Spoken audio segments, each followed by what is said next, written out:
Uh-oh. Is it your weekend with the kids and you just realize you have no idea what they eat? Do they still like chicken nuggets? Are they vegetarians now? Do they have a peanut allergy? Relax. Custodian Cuisine has you covered. For just a small fee, or let's be real, a court mandated fee, our expert team will stock your fridge with exact foods that your kids actually eat, not just the random junk that you think they liked from 3 years ago.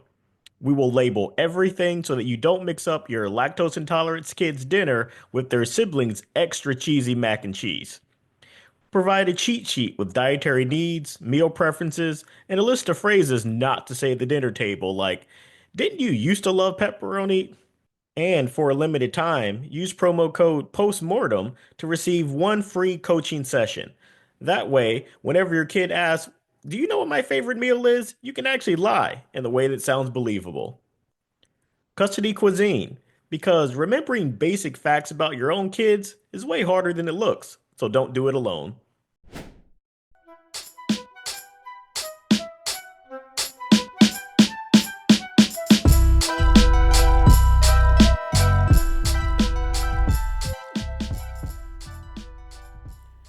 Welcome to Movie Postmortem, where we dissect films of all kinds, whether they're good, bad, or those guilty pleasures we just can't quit. I'm Reggie Hill, and I'm joined by my nephew, Isaiah Brown. Together, we're here to examine what worked, what didn't, and why we keep coming back for more. So grab your popcorn because no movie is safe from the scalpel on Movie Postmortem. So, hello everybody. On today's show, we're going to talk about War of the Worlds, the 2005 film directed by Steven Spielberg, starring Tom Cruise, based on the H.G. Wells classic novel, The War of the Worlds. And so, this was a film that Isaiah, you picked for us to discuss. So, why don't we start out by, you describing, why you picked that for us today? Yeah, well, first off, I picked it for us today because number one, it was free. So Yeah, that's always a we've good point. yeah we've been paying for a lot of movies that we've been doing recently. So yeah, this is free on Tubi, and also if Yeah, you have like Paramount Plus, but it's free on Tubi, so you can check it out there.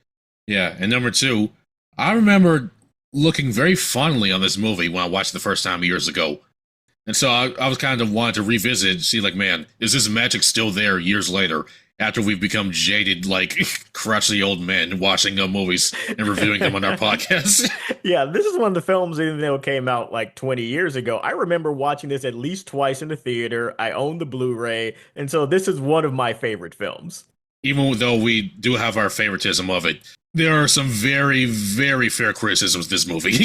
Yeah, I would say that was the thing I was surprised by on this rewatch. And I can't remember the last time I've, rewatched this film. It's been a while, but I came away thinking like, oh, wow, this is not as spectacular as I remember it being.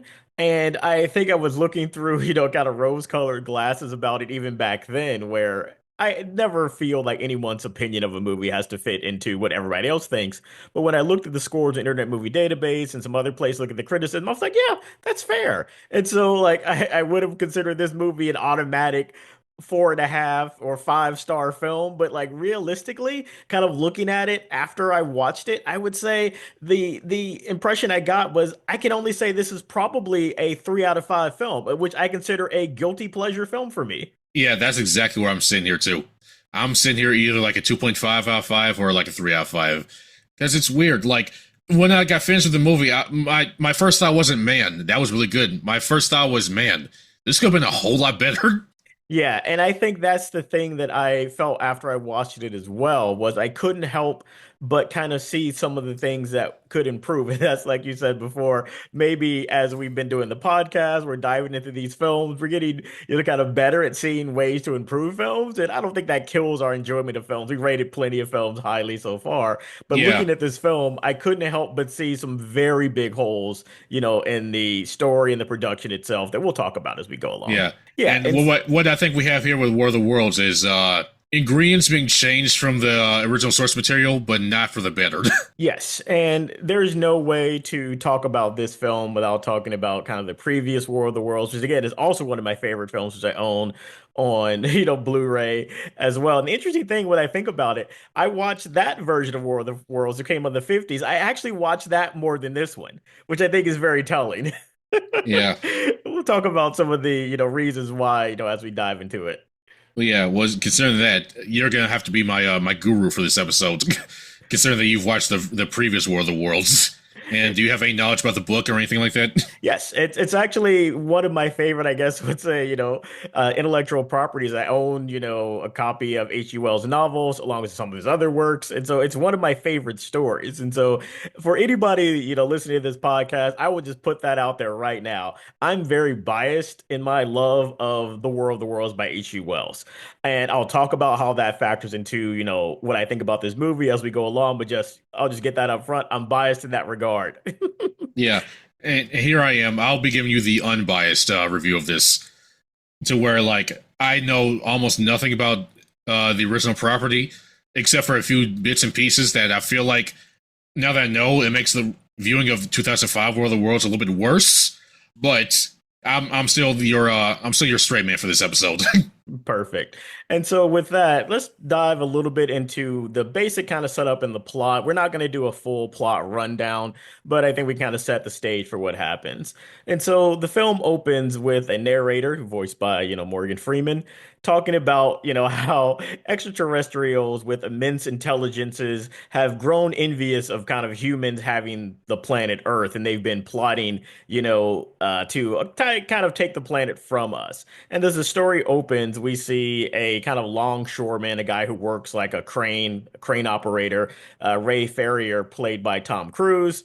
He's, clearly a guy who is suffering from some, kind of dysfunctional family issues. His ex-wife, who is now pregnant with her new husband's child, drops off their kids, his 10-year-old daughter Rachel and his teenage son Robbie, to, his house, for the weekend. And you get the idea that, this family is not really functional. The kids don't really like hanging out with their dad. You get the idea that Ray is kind of a Yeah. man child, You you pretty much get the idea of that if it wasn't the end of the world, they would never talk to each other. Yes. And so this is kind of where it sets up. And then all of a sudden, a very strange kind of lightning storm occurs. And then kind of the story kicks off from there. And so do you think that's a fair kind of introduction and setup for the story? Yeah, it's pretty fair. The biggest cause of celebration I can give this film is just the source material. H.G. Wells' The War of the Worlds is probably one of the most referenced, cited, and most highly influential pieces of science fiction that was ever written. It came out in the late 1890s. It told the story of Martians essentially seeing Earth, deciding it's time for us to take this planet away from people, launching their spacecraft here and just getting into an all-out war with mankind. It's a fantastic story. It's told from a very interesting perspective of just basically being you see what the main character, the protagonist, who now doesn't even have a name in the source material, you see what he's, seen. It has a lot of themes about imperialism, and uneven warfare in the world. And so it's a very good story. It led to the Orson Welles radio adaptation in 1954 movie. This version and almost any other alien invasion story, including Independence Day, essentially is borrowing from The War of the Worlds by H.G. Wells. Yeah, it's funny because when I was watching, I was like, man, when we got to the point of the ending of the movie, where it's just like, man, there's tiniest little warriors are fighting for us. Well, I was like, man, this feels really Independence Day right now with the whole germs and microbes thing. Yes. Give them an illness. Yes, in which again, that is how the novel ends. And so there is so many things that people, if they are, not egotistical, they credit H.G. Wells' story for kind of giving them the inspiration. He really inspired a generation of not just science fiction writers, but even scientists. And that's where I don't want to go too far. I could give probably a whole separate podcast about kind of what science was like when he wrote this book, because you get the idea that you have to kind of keep updating War of the Worlds for a couple of reasons. When this was written in the 1890s, people had no idea that Mars wasn't teeming with life. We could not see that far, so a lot of the stuff that he wrote about in the book was like, oh, okay, we kind of see that Mars is red, so maybe there's some reason for that. Even when they made the 1950s movie, it was the idea that, oh, we can't really see completely that there's not cities and life on Mars. Now, even 2005 was clear that wasn't true. So that's why in this film, there aren't Martians. They don't come from Mars. They never Yeah, say where they come from, but we yeah. know now that Mars doesn't have civilization on it. I just love the idea of having, aliens fighting mankind. H.G. Wells wasn't the first person to do it, but I think without question, he's been the most impactful in terms of science fiction culture of saying, like, this is how you tell this story. It's funny because most of my causes of celebration aren't even for the characters in this movie, and we'll get to that. But my first cause of celebration for this movie is that the tripods are amazing. Yes, the actual design of the tripods is not only faithful to the book, it just looks really impressive and it has a lot of details Yeah, that really bring you into the story. there are so many like different moving parts, and so many like it's like, and even though it looks so alien, while you're watching the movie, you understand how they work. If that makes any sense, like Yes, you that's understand how it moves and what goes where and what does what. Yeah, I think that was actually intentional and really well done. That's why they kind of open the film where you see Ray working a crane. So it's like, yeah, look at this big giant machine, but you understand what he's doing, how he's moving, stuff on the dock. Same way with the machines. They're alien, but it's like, yeah, this is a big machine with moving parts. It sounds mechanical. You understand what the sirens or the horn means. And so, like you said, it's a very believable, understandable giant machine. Yeah, And and also some with these the tripod designs, how the tripods are modeled just after them, after the aliens, and it's a very different from us humans in our machines how we model things, because most of the things we have are modeled around the wheel pretty much, and apparently because I looked this up, these aliens they never invented the wheel, which is interesting somehow because I feel like that should be basic like invention right there. But so since they didn't have the wheel, they model everything's about everything after them because they know okay we work, so let's just make us but bigger. Yeah, so first of all, we're not speciest on this podcast, so don't go criticizing aliens. Yeah, So yeah, like that's the thing. Like the aliens themselves like have three limbs, and so do their machines, and that's an interesting bit of kind of production history.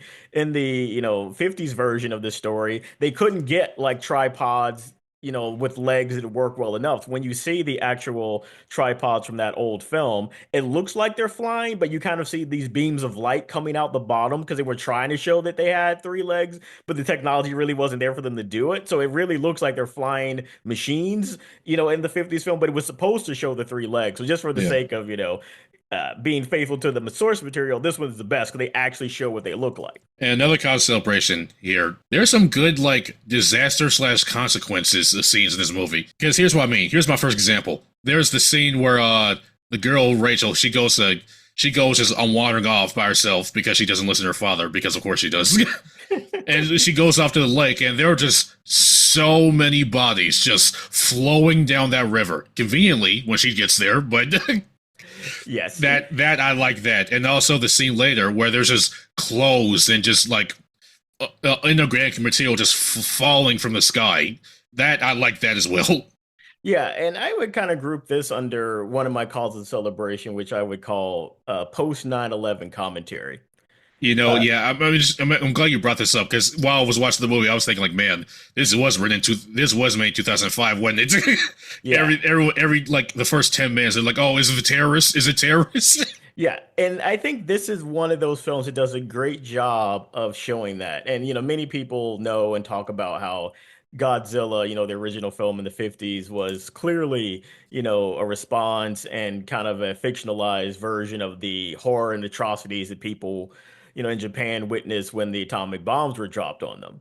The same way, that was shown in Godzilla. You see that here with the tripod and the alien attacks. It's very much reminiscent of the horrible things that people saw on 9/11.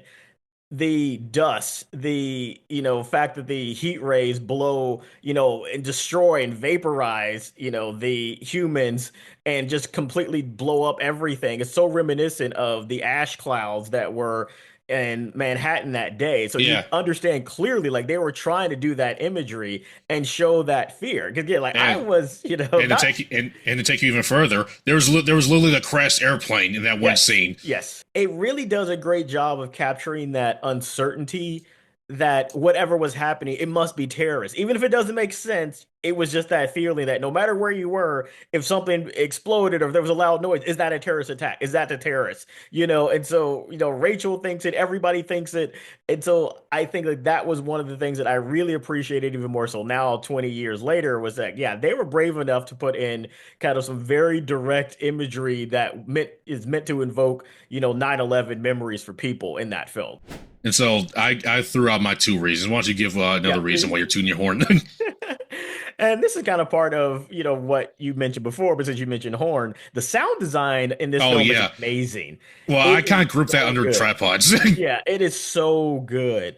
The actual like siren and horn sounds that the tripods make before they attack or when they're signaling to one another, just the mechanical sounds that they make all the time that, if it shuts off, you're even more worried. Like, wait, what does that mean? It was really good. So I had to look up the fact it was nominated for, three Oscars, one for visual effects and two for kind of sound related things. It didn't win anything, but I just remember like loving how the sound mixing was on the film, so that everything is not just amped up and loud, but it's part of the actual storytelling. And I think that's Yeah, where Steven Spielberg has been great in the past and is great here that same way. yeah, and it's funny because the tripods, they're like horns. They're war horns. They invoke like the same like firefly response that you would be hearing, pretty much like a storm warning, like sound effect, like that's not in the first of the month. Just like that huge is like, you're just like, oh crap, oh god, what's going on? Yes, it's great at like ramping up tension. And I think that's where, for Steven Spielberg, I feel like in his sleep, he's a better director than most people. And he kind of did this film pretty quickly, just because like they had an available window of time where they could get all the cast together. And he stole, well, not stole, he took from George Lucas all of his like visual effects people who had just finished like Revenge of the Sith. And Yeah. so he was just Well, like, well, here's the main question: did Steven Spielberg actually have a hand in this, or did he just do the trademark, just put his name on it, and let no, someone else he do the work actually for him? he actually worked on this, and I think that's one of the most interesting things. I was watching on the Blu-ray the behind the scenes features, and he was talking about how this was the first film that he did pre-visualization with a computer because George Lucas taught him how to do it, and George's like, yeah, you should do this, man. Stop using old-fashioned storyboards. Do pre-visualization on a computer, and Steven Spielberg was like, "Yeah, this is cool." He does it from now on. Yep. I was like, oh, that's cool. I'm gonna do this all the time now. Yeah. But no, so he actually put he actually worked on this, and it shows in many of the action scenes, the way he kind of stages those things. And yeah, like I said, the sound design, the visual effects work, it's top notch, most of the time. There are a couple of places where it doesn't really work, I think, but it's overall just a really big budget film in many ways. We'll get to it in some ways where it's not really a big budget film, Yeah, kind of later. But yeah, I would yeah, definitely say sound design, that post 9/11 commentary, those are, I have another, cause of celebration if you don't yeah. have any others. Well, I was gonna say this before we move on to yours, because like I feel my point here might be a little bit subjective, Sure, go ahead. but I feel like there were some relatively okay tense scenes in this moment. Yeah, it was very tense. And I think that's one of the things they do really well is they tell a story that has worldwide global implications, but they manage to find kind of tense moments, make it more personal. And that's kind of, yeah, that was my last college celebration. I consider it kind of a ground level action where they keep it very personal, very small. The stakes aren't even huge, but it's just like saying, like, what would it be like if you had the only working car and you were encountering people Yeah, who were like, that I'm going to take the car from you. That's the scariest thing that that happens in the that film. scene gave me a heart attack. Yeah. Where it's kind of cliched at a certain point where like, well, the real danger is always people, but it does it in a way that's so it just makes you scared and tense for the kids, especially because they're just getting massively like overwhelmed by people. And he's like, the daughter can't get out the car because her seatbelt is, fastened and everything. And so, yeah, I think that's one of the things it does well is say, we're going to not tell you a global or even a national level story. We're going to keep this very small. We're going to keep this very small stakes, a very personal story. And, that could lead to some, causes of death for the story, but I think Yeah. that they do a good job of creating some very tense moments It's because funny because this movie's it's like it wants to be a worldwide disaster movie, but first it wanted to make a horror movie first.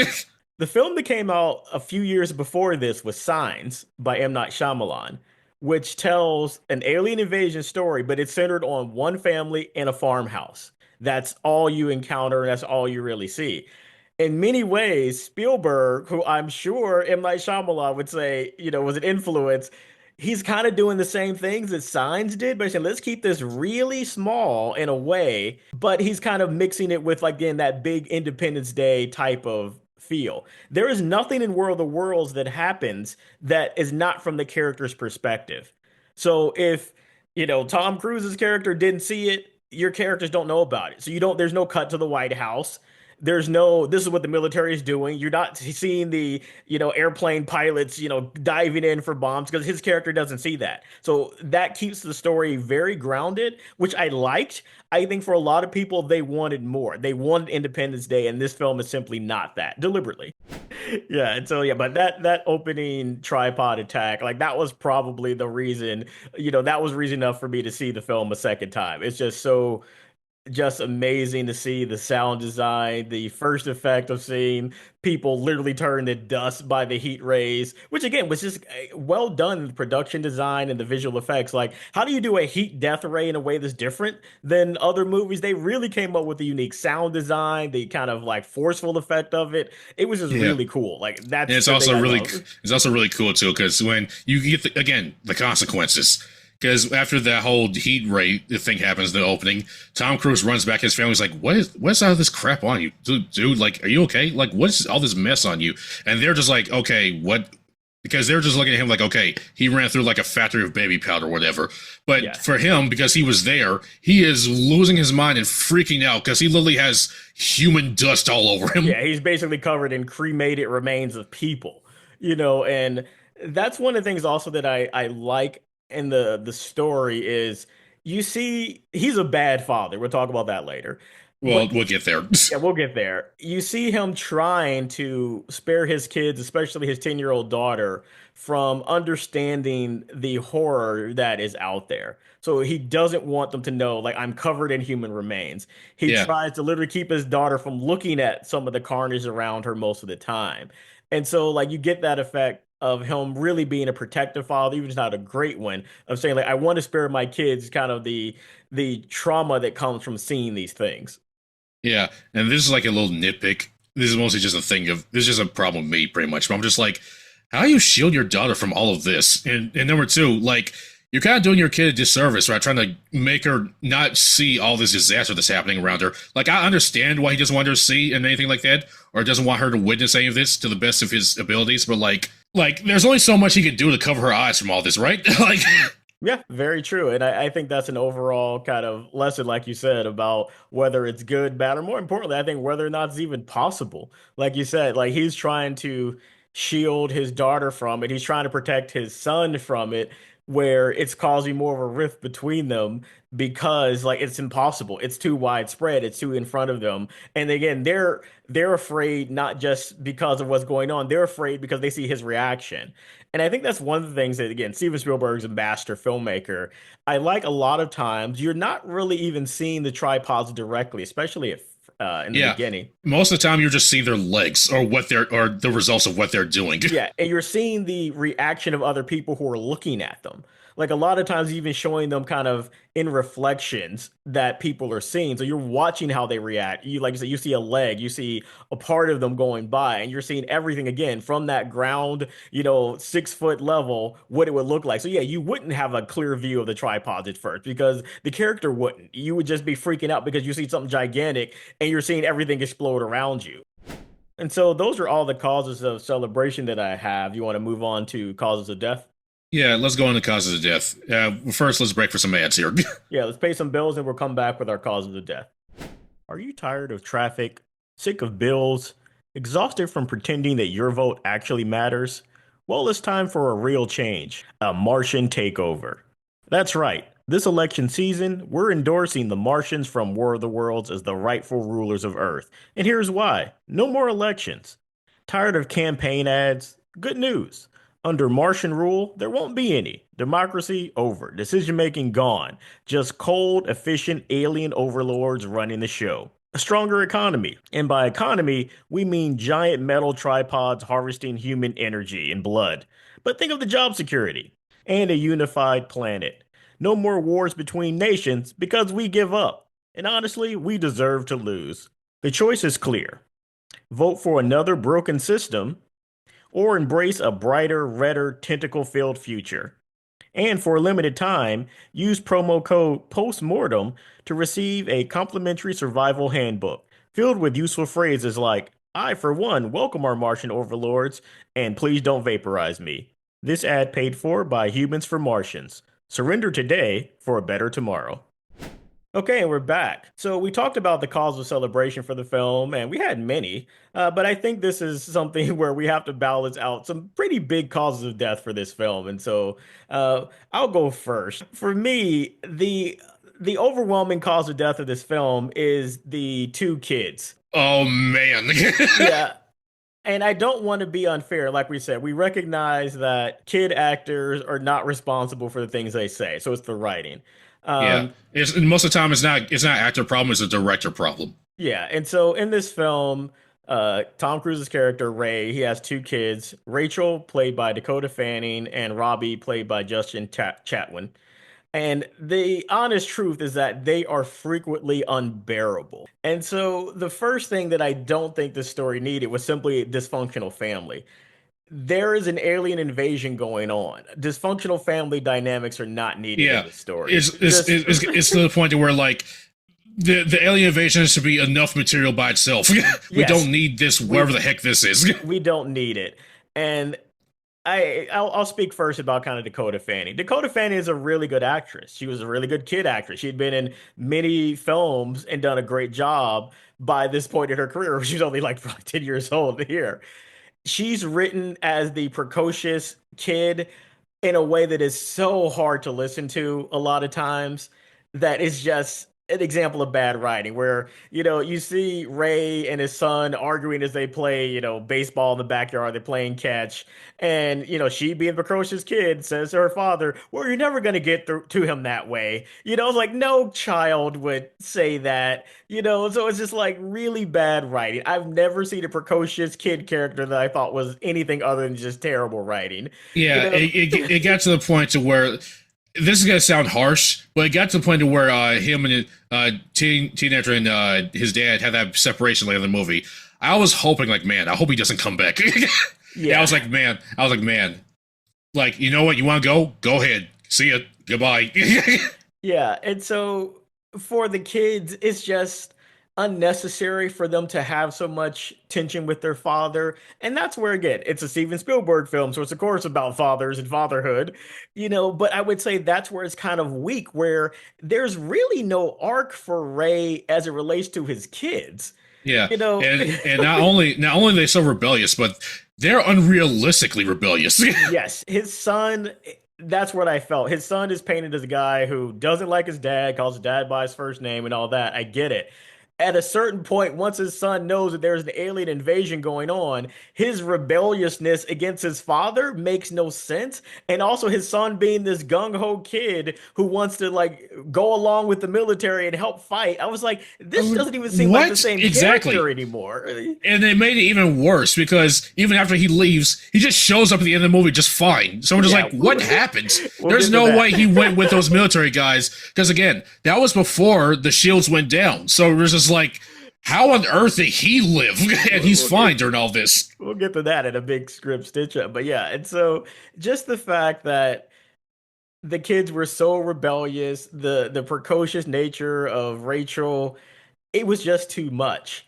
And even Yeah. though I didn't And mind the brother sister dynamic of them saying like, well, they're closer to each other than they are to their father. yeah, that was the only part of it that I actually liked. Say Yeah, like, oh, because he's not really that present. So the teenager was like, okay, this is how you do this. Okay, it made sense for him to say it to her, not the other way around.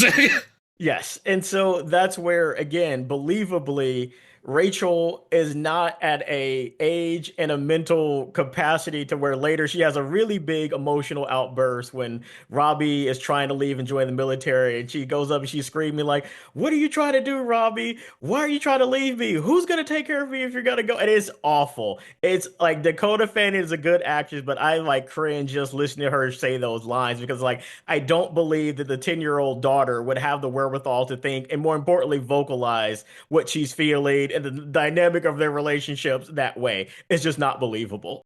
And unfortunately, also it kind of ties into that. A big cause of death for me was Tom Cruise's character of Ray. So I kind of get what they were going for here. Tom Cruise, for most of his career, straight up at that point, he's Tom Cruise. Here, they're kind of having him play an everyday guy who's kind of honestly a jerk. He's not a good father. He demonstrates that before the aliens get there that he is not a good father at all. He's not in their lives. He knows little to nothing about them. He's implies that he's been violent against his son in the past. And he's kind of I wouldn't say that he's cowardly, but he's not a hero. He's not rushing in to, save the day. He's Yeah, but clever, he's yeah, but here, smart. yeah, but here's the thing. Here he's a survivalist, not a hero. Yes. Yeah, and I like that. I like that they show that he's smart. He does several things that are smart, and it shows like it makes his son look even more foolhardy, where he's like, yes, you see Ray realizing, oh, this is how you would probably fix the car, and Ray realizing, okay, all heck is gonna break out right now, so I got to get to that car and get out of here Yeah, without anybody knowing. and even better, Ray was the one that figured out that he can damage the trap house from the inside by using grenades. Yeah, or just little things like realizing I need to stay off the road, the main highway, because I don't want people to see us with a car. And his son is the one when he's driving, when Ray has to take like some sleep. Yeah, I noticed that too. Like the moment he starts driving, they're all of a sudden surrounded by people. So I'm like, what Yeah. happens? So I did like that they showed Ray had great instincts throughout the entire film. He has good survival instincts. And again, like, I don't think you have to be an action hero to have good instincts. I thought he was very smart, good survival instincts and skills. I just don't like they make him so unlikable because again, it's not necessary. I don't think you need that. You could take all of that away and you still have a protagonist you can root for. Ray is really in some cases, he's running before he even has his daughter like, like takes her hand or anything. Like he's that type of like kind of paranoid about the situations. And so like I don't really like having such an unlikable lead because then what you have is you have Ray being unlikable, you have his kids being annoying. So you don't really have, enough of an interest to care about the story on this personal level, which is most of the film. So I just felt like that was an interesting choice. I'll just put it that way, that they went to have Ray kind of be this kind of guy. Yeah, and then there's the other cause of death is because there's no character arcs like at all. Like Yeah. the movie starts, he's a jerk to his kids. His kids are annoying, and things happen. And at the end of the movie, nothing changes. Yeah, they just survive. That's the only arc. So you don't get the idea that he's a better father. You don't get the idea that Robbie appreciates or cares about his father more. It's Yeah, just they're all alive. yeah. The only part where there was somewhat little moments of character like development was and I'm trying to reach here because I'm trying to look for anything here because the only moments where there was like a hint of this was when he was with his daughter. He was like singing to her. That was like the only few moments that we saw. Yeah, and again, it shows that he recognizes because in the film, his daughter asked for her dad to sing her a lullaby, and she's asking him to sing a particular one. He's like, I don't know that one. She asks him to sing another one. He says, "Oh, I don't know that one either." And she kind of just turns dejected, and then he just starts singing some like power ballad from the '90s that he knows the words to, because that's all he knows to sing, And so he's like, probably recognize, yeah, I'm a bad father, and he at least does something to, say like, I'm Yeah, trying here, and yeah, it's just so just dejected because this is the same guy who just kind of just told his daughter like, "Hey, okay, just wait by the tree. I'm gonna stop your brother from being a stupid moron and get himself killed with the military."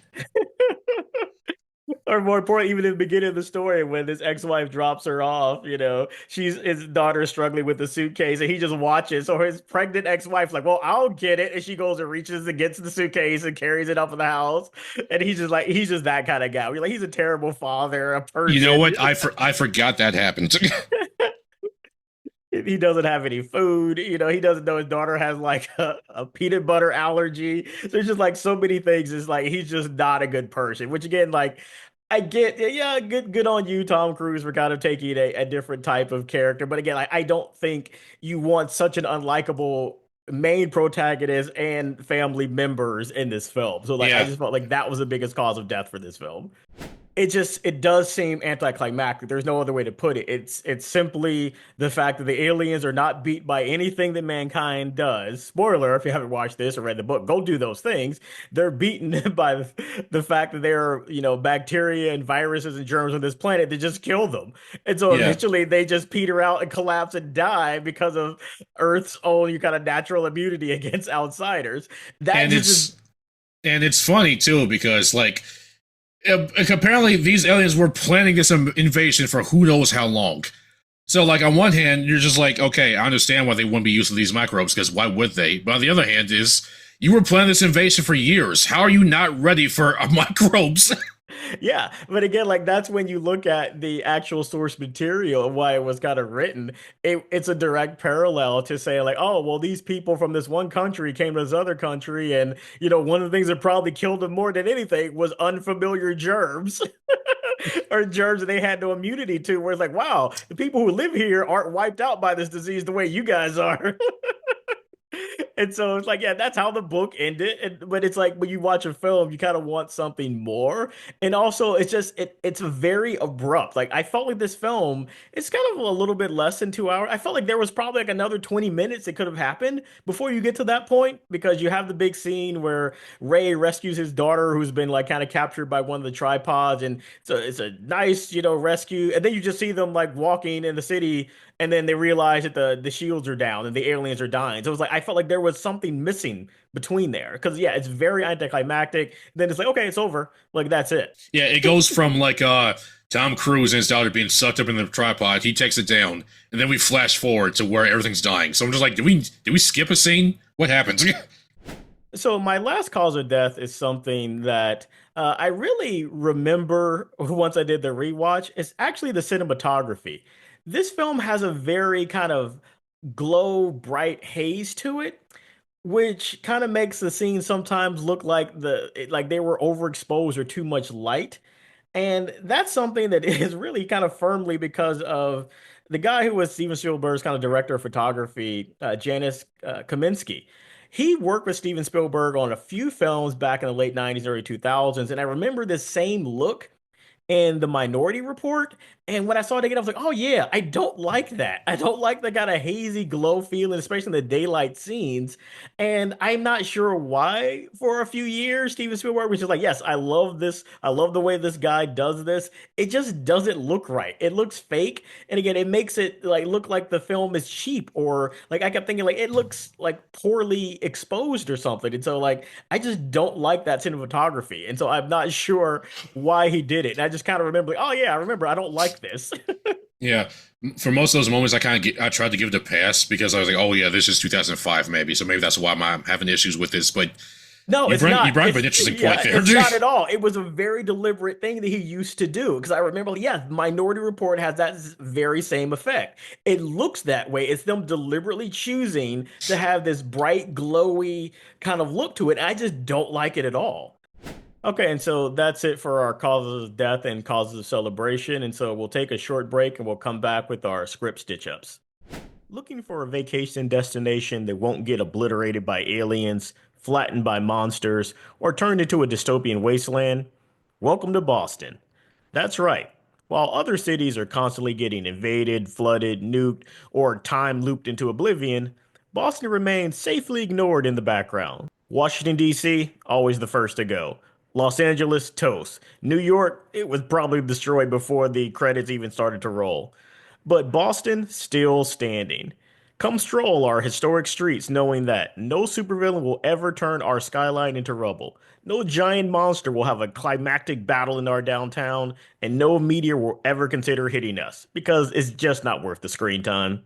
And for a limited time, use promo code POSTMORTEM to receive a complimentary Boston, too low stakes for the apocalypse souvenir mug. Boston, the perfect place to visit if you'd rather not get caught up in the end of the world. Okay, and we're back. And so this script has a lot of room for, stitching up, in my opinion.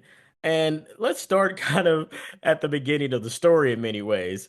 The kind of difference in War of the Worlds compared to other alien films and other adaptations of the original source material is that the alien ships are actually already buried underground on Earth in this film. And I remember even the marketing from this film, it was something like they're not coming, they're already here. And so what you realize in the story as it goes on is that the ships have been buried for some of the characters think for some reason millions of years, and that the alien pilots themselves arrive in these lightning storms that we see in the beginning of the films. To me, this makes absolutely no sense. It is completely unnecessary. And even the way that the characters figure this out, how they learn this information, it's not relevant to the story at all. So Yeah. I don't understand why they decided to come up with this convoluted reason, other than the fact that probably because of when this film came out, they were like, okay, we've already seen aliens landing, arriving on the planet. So maybe have them come out from under the ground. That's something different. Yeah, and for those of you that think like, oh, that's probably a little bit excusable. It's probably not that much of an issue. But think of it like this: imagine, imagine you took the first car ever made and just got buried in the ground, and then you come back in 2025 with the same keys to that same car. That's pretty much what it feels like. It's just like, there's no way we're still using the same thing, right? If it's been this old. Yeah, and it's unnecessary. It requires a huge suspension of, disbelief that there could be giant alien tripod machines buried underground, not very deep underground apparently. Yeah, and And somehow we've never and noticed. we've never noticed it with any other type of underground building, drilling, anything, and that we just simply don't know this.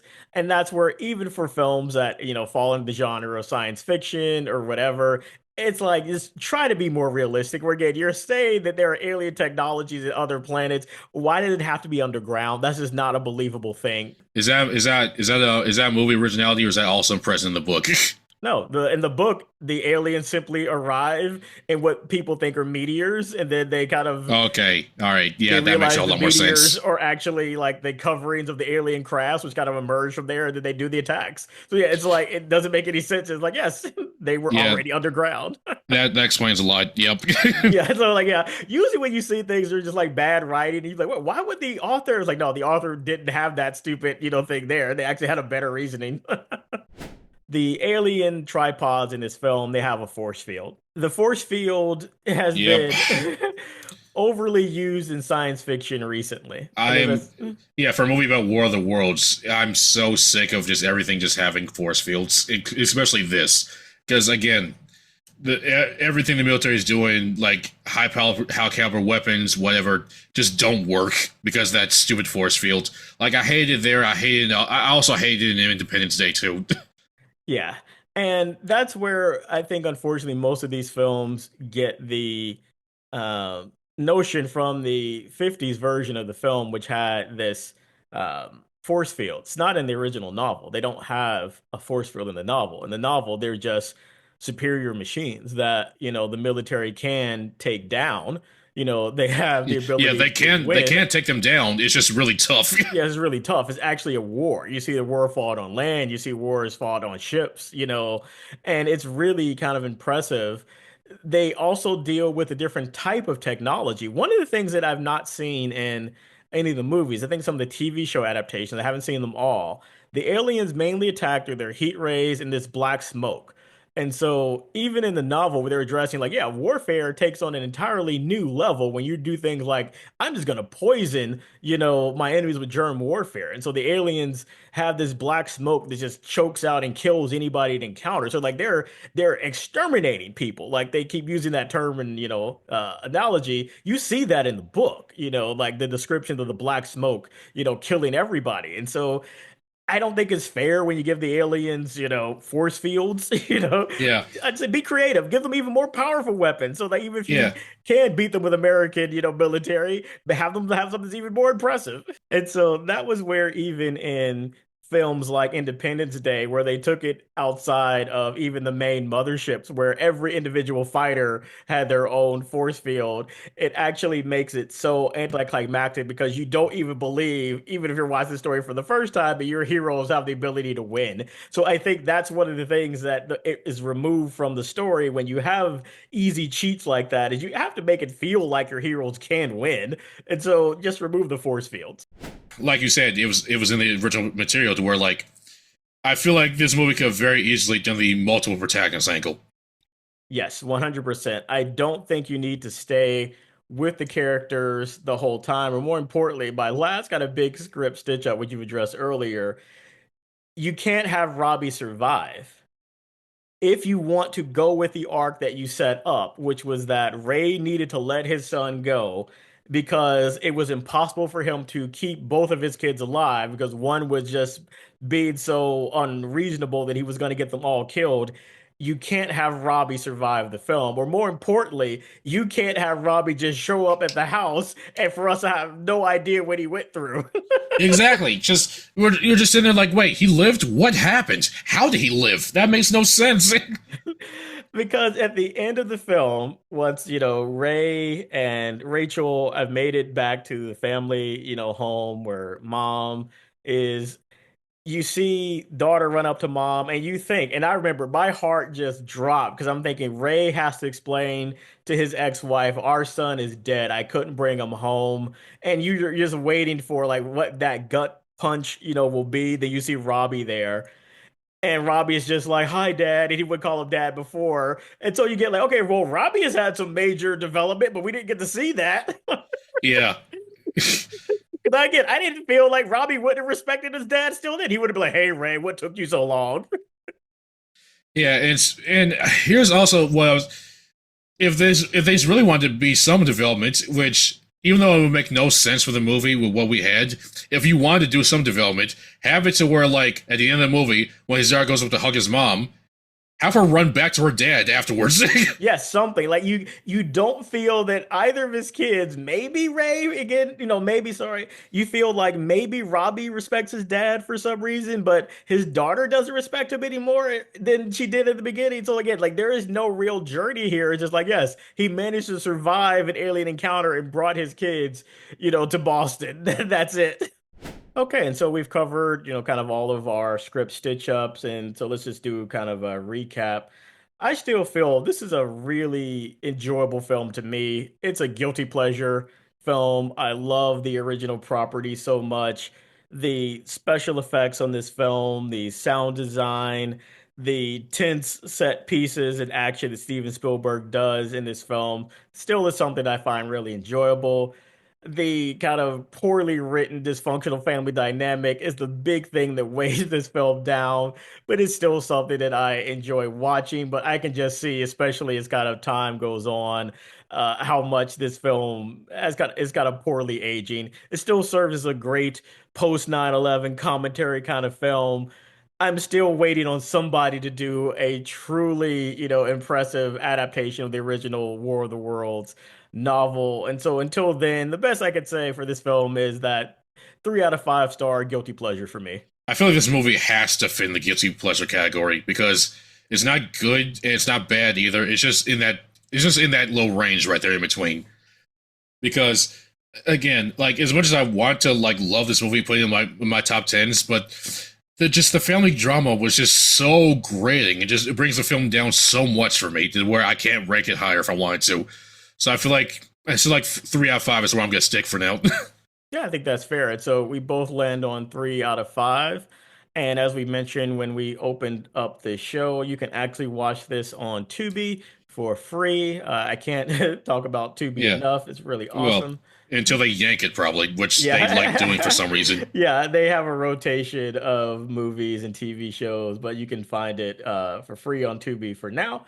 So you should check it out there. It's also available. This is a Paramount film, so if you have Paramount Plus, you can watch it there as well. And because I always forget, remember we are on Blue Sky, and so we will post kind of snippets of our review, maybe some other funny things related to War of the Worlds on Blue Sky. So follow us there. And that's it for this episode of Movie Postmortem. Don't forget to like and subscribe and give us 5 stars because even bad podcasts deserve a good review. Remember, whether it's good, bad, or just a guilty pleasure, every movie deserves a postmortem. Thanks for listening. As always, we'll see you next time.